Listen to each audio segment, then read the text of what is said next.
YouTube. Today we're going to talk about a favorite subject amongst firearm people, and we're going to talk about Glock pistols. And before we get started, I'm going to let you know that none of these Glock pistols are loaded and they've all been safety checked, and as I pick them up I'll show you there's nothing in them and they are clear. So what's the subject for today? Well, there's a rumor that goes around that I do not like Glock pistols. And I've gotten it a million times in comments and stuff about why do I hate Glock pistols and stuff like that, and Glocks are collectible pistols. I'm going to put all that to bed in this video, hopefully. So the answer to the question right out of the gate is, do I hate Glock pistols? No, I do not hate Glock pistols. Every one of these pistols here in front of me I happen to own, and I do not own stuff that I do not like. If I don't like it when I get it, I will get rid of it, or I will simply not get one. And there's a variety of Glock series, isn't every one of them, but it's a certain variety of Glock pistols. We're going to talk about them for a little bit, what some of their advantages are, and what makes them a good pistol, what makes them a bad pistol, and are they a collectible pistol. So we're going to start off with my favorite Glock of all time, and I'm going to show you that it's not loaded, and this is a Glock 30S. For the guy that hates Glock pistols, this is the one that I carry every single day of my life. I rely on my life on this, and I think it's absolutely the best Glock that they ever made. Folks, I know I give Glocks a lot of slack, or it seems like I do in these videos, but this gun here happens to be, in my opinion, the best carry gun that was ever made. It fits perfect. I have pretty large hands, and with the 10-round magazine, it fits perfectly in my hand and allows my third finger to go on them. It's chambered in 45 ACP, and it has an 11-round capacity with one in the pipe. So you're carrying around 11 rounds of what I think is the best carry round, and that's all up for debate. We're not going to discuss that in this video. You're carrying around 11 rounds of 45 ACP and a small compact gun that basically fits in the palm of my hand, and I can get my whole hand on it. So it's easy for me to draw out of any type of holster that I carry it in. I carry this in an inside the waistband holster, and it goes with me every single day of my life, everywhere I go. This happens to be a Generation 3, and we'll go over some of the generation differences after that. The next one we're going to look at is probably the most popular handgun on the earth. This is a Glock 19. Now, the reason I like this gun is it's a happy median between the full-size one and the subcompact one. It's basically the same size as the one I just showed you, the Glock 30, only this is a 9mm one. This particular gun holds 15 rounds of 9mm in the magazine and one in the chambers. You have 16 rounds of 9mm. It's a great carry option. I think it's far better than some of these newer ones that come out, you know, like the 43X and stuff, because it has the same grip length, which is important, but it's a double stack. It's not that much heavier, and it's not that much thicker when you look at it. Next one we're going to look at is a Glock 21. Now this gun, I like it for obvious reasons, because it's a full-size gun chambered in my favorite caliber, 45 ACP. This gun can be used for home defense. It can be used as a service weapon or simply a range gun, because it is absolutely a full-size gun. Now, I would not see this being a great carry gun just because of the size of it. If you have smaller hands, a lot of people have problems gripping this one. I have pretty large hands, so it's not a problem with me, but a full-size 45 ACP. Now, the next one we're going to look at is also one of my favorite Glocks, and this is a Glock 19X. Now, this is what this does. This is the same slide as the famous Glock 19, and it's got a Glock 17 frame on it. So it's a full-size frame, and it's a shortened slide. So it's kind of like a Commander. And if you've watched my channel before, you'll know that I'm a real fan of the Commander size gun. It just really balances well in your hand, and this thing's got a massive capacity. So the normal magazines on this are 17 rounds, but these come from the factory with these factory extensions on it. See, this says it's made by Glock. It has 2 more rounds. It just has 19 rounds in the magazine and 1 in the chamber, so that ultimately gives you 20 rounds of 9mm. The next one I'm going to look at is sort of an oddball one. This is a Glock 44, and this is chambered in 22 long rifle. Now, this thing's got a variety of different uses. It took Glock a while to get into the 22 long rifle game, and everybody was really excited when it came out. Now, the downfall to this one is this magazine here only holds 10 rounds of 22, and all the other competition out there holds a lot more rounds of 22. Now, what I feel is the reason for that is so they can sell it in states that really don't agree with 2A stuff, like California and Illinois and stuff, where they have magazine capacity limits, and this will be legal to sell in all 50 states. You can use this as a training gun because it's the exact same size as this Glock 19 right here, which is, like I said, probably the most popular handgun in the world. The downfall to that is it's a lot lighter because this whole top slide is made out of polymer, except for this bottom, you'll see this little line here is made out of steel. So very light gun. It almost feels like a toy. You can also use it as a range gun. It's very inexpensive to shoot, and from what I've seen with this one, it is pretty reliable. Now, rimfire guns have been known to have reliability issues. This one does not seem to be too bad. I mean, every now and then you're going to get a bad round or something like that. It's going to feed wrong or, be charged a little bit differently than the previous round that went through it. But for the most part, very reliable gun. It lives up to the Glock name. Now, let's get another thing out of the way. Are Glock pistols collectible? Folks, they're not. I mean, I've made it clear about what my thoughts on collectible stuff is, and I'm not very high on it. You don't buy firearms for an investment, but if you were to buy something and hope for it to decrease in value, this is not going to be the thing to buy. These are very inexpensive firearms, polymer, striker-fired firearms that are a dime a dozen. You can have the very first Glock that was ever made and the very last Glock that was ever made, and 99% of the people on the earth will not be able to tell the difference. Now, people talk about all these different finishes and stuff like that, and some of them will wear out a little bit more than others. They all wear out. If you holster them in and out of a Glock pistol, it's some type of Cerakoting that they put on a carbon steel slide. It is going to wear, with the exception of this one here, because this one is made out of polymer. This one will probably never wear out, but all the rest of these finishes will eventually wear if you use them like you're supposed to use them, and use them like a hammer. A hammer is a tool, and it's a very good tool, and Glocks are no exception. That's why I call them hammers. Do they look good? I do not necessarily think they're aesthetically pleasing. If you look at these guns, they all look the same. They're just a really square, blocky looking black gun. All Glocks come from the factory in black color. A lot of people don't understand that, except for this 19X right here. To my knowledge, this 19X is the only one that leaves the Glock factory a different color than black. And this one even came in a peanut butter, I call it peanut butter, a peanut butter case, like the FDE color. The actual Glock box is that color. All the rest of them always come in black cases because they're black. You have companies, these aftermarket companies like Davidson's and stuff like that, Cerakote them and sell them with all these cool different signs and stuff on them, designs. That's all done after it leaves the Glock factory, folks. Glocks are known to be black, and they're known to work. Now, do I think they're collectible? I don't see how anybody could collect something that all look the same. There has been some changes over the years, and I do not have a first generation one or a second generation one, but I can tell you the first generation one had a little bit different texturing than all these on here. It was a little bit slick and stuff, and they did not have a rail underneath it here. No finger grooves are on it or anything like that, and that was the very first Glock that came out. It was the Glock 17 chambered in 9mm. It came out in the early 80s. Well, soon thereafter, I think the mid-80s to late 80s, they came out with the Generation 2. And to my knowledge, the only change it really made was the texturing on them. It was more so like this texturing here and had finger grooves in it. And they came out with the Glock 19, which is a little bit compact as compared to the Glock 17. So they came out with a compact version of it, and they only made those in Generation 2.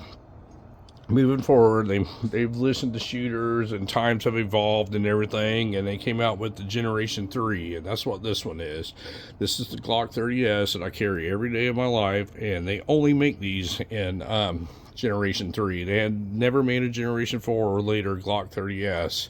I do not know why, but they haven't. So the 30S is just a slim slide, and you'll notice that it has a tapered slide on the end, and that's because this is a thin slide off of like a Glock 36, same size, but it has a double stack slim frame on it. And if you'll notice the size of the mag release here, and it does not have ambidextrous slide stop on it. It has 2 pins right here that holds the fire control unit together. It has mediocre texturing. It's all right texturing on it, and it has the finger grooves in it. That's going to be all the features of a Generation 3. When they stopped making the Generation 3, they moved to what they call the Gen 4, and this one here happens to be a Gen 4, and it's got completely different texturing on it. It still has the finger grooves on it.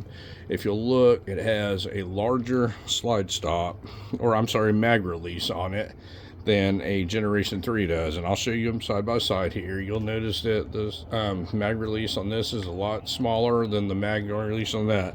That, I feel, was an improvement for people so they can do mag changes very quickly and they don't have to struggle to find them. But Generation 4 texturing, bigger mag release, but still no ambidextrous control. So these are basically, right-handed shooter guns, and they added the fact that you can change back straps on these. All the Generation 4s come with these back straps that just pin to the back of this thing, and you can make it pretty much any size you want to help fit your hand. The Generation 3s and down did not have that. So moving on from the Generation 4, we have what they call the hybrid one. And this is kind of in between a Generation 3 and Generation 4. This is the 19X, and this was actually made to submit to the military when they were trying to win the contract. And it's got a few different features on it. It does not have front serrations on it right here, and most Generation 5s don't, but I'm fixing to most Generation 5s have front serrations on them, but I'm fixing to show you something that's really cool. This one here happens to have this little bump right up here, and none of the rest of them have that. I've never figured out what that's for. This one has a lanyard loop on it. None of the rest of them have that. And if you'll notice, they eliminated the finger grooves on them. So that's a Generation 5 thing. And if you swap it over here and look, this slide stop is ambidextrous, and I believe you can take this magazine release and switch it around and make it ambidextrous. You can make this gun fully ambidextrous. It also has the back straps that change on the back of it and everything, but it's kind of a hybrid gun, that has a couple features that the rest of them don't have, and it's kind of an in-between gun, so we'll just call it a hybrid thing. Still has the large mag release on it. Now the Generation 5, when they came out with the Generation 5, the features of it is they still have the large mag release on them, and they completely did away with the finger grooves on them. And what they did is on the end they have kind of a flared mag well things for feeding magazines into this thing when you're like dropping mags and you're going for time. And they changed the magazines to this, so this magazine is a little bit longer than the little lip on this than the previous generations, and they put this orange follower on it so you can tell when your gun's empty, because the slide locking back probably won't tell you that. So one of the things they did on the early Generation 5s, and that's what this is they put this little hole right here, this little hump here, and what that's for is if you had a malfunction, you could rip this magazine out very easily without having to struggle and do it with your fingernail and all that, and you could clear the gun very quickly. One of the other things they did after the Gen 3 I forgot to mention is they put a rail on this, and I think this is a Glock proprietary rail, but most all accessories will work on it. Now this Gen 5 here only has one pin that holds in the firing control group, and that's one of the changes that they made.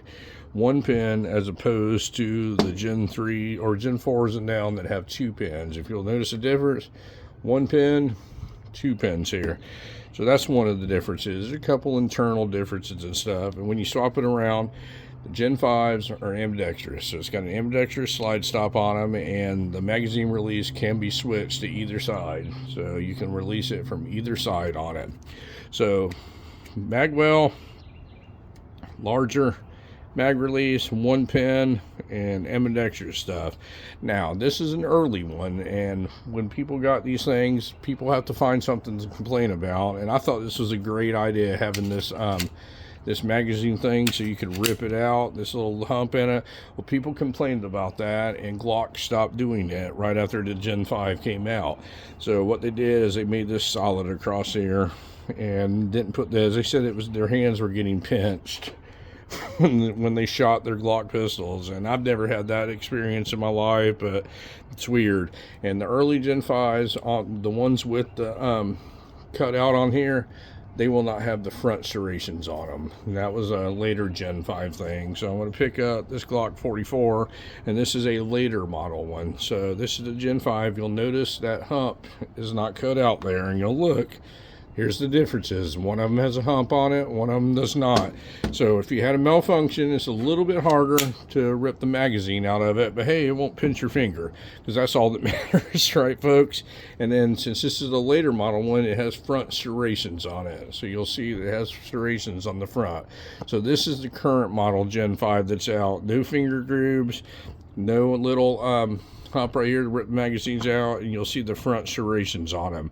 So it still has the 1 pin on it, the larger mag release, and it's still ambidextrous for the slide stop, and you can still swap around the mag release and make it a left-handed gun.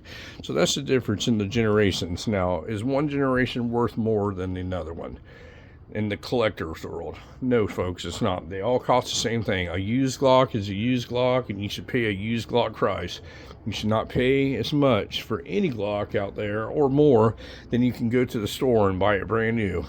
You should be buying it at a used gun value. It's not an appreciating asset, and it's not necessarily a depreciating asset. You're going to lose a little bit of value when you buy a Glock pistol, but it's not like an astronomical amount, and it will always sell for that. And always get that much money back out of it. But if you bought it brand new, you're going to lose a little bit if you go to buy it, because they're a dime a dozen. They make as many of these as they can possibly sell. So do I hate these Glock pistols? No, they're 100% reliable. I never have malfunctions with them, and they're known, they're seen as Glock perfection. I do not dislike these things at all.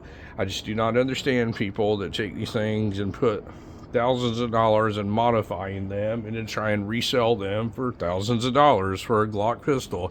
These things are $400 to $500. That's what they cost, and that's what they'll always cost. They're very low.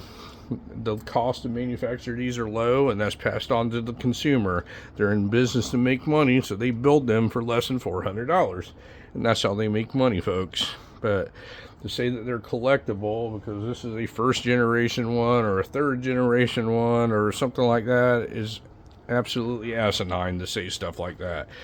To go on the internet and say I do not like Glock pistols is absolutely asinine to say that. A Glock pistol is what I choose to carry every single day, and I have a ton of firearms, and between all of them, this is the one that I choose 99% of the time to carry. And I've already been over it in many videos. Why?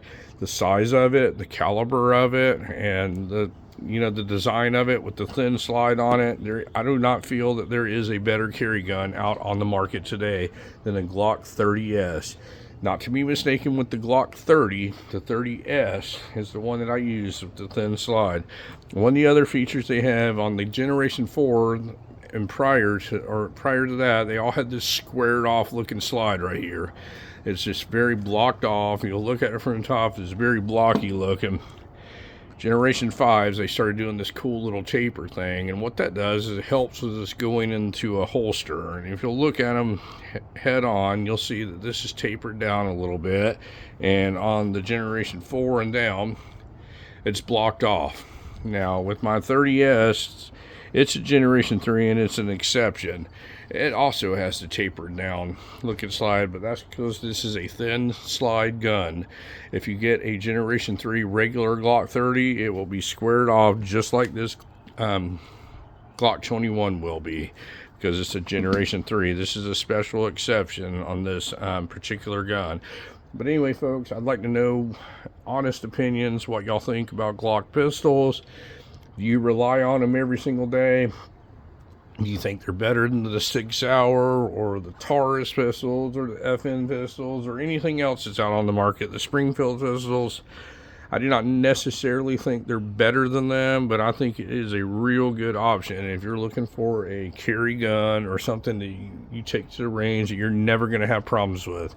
I would pick any of these guns, probably minus the 22 one here, to rely on my life. I think they're 100% reliable. This one I'm not going to call 100% reliable because it's a rimfire gun, and I don't think they make a rimfire gun that's 100% reliable just because of the ammunition problems that they have. But anyway, folks, I just wanted to go over a couple things. I want to clear the air that Glocks are not collectible. They're not pretty, and I do not hate Glocks, but they are very good pistols, and I rely on my life every single day for one. Thank you very much for watching my video today, and you folks have a great day.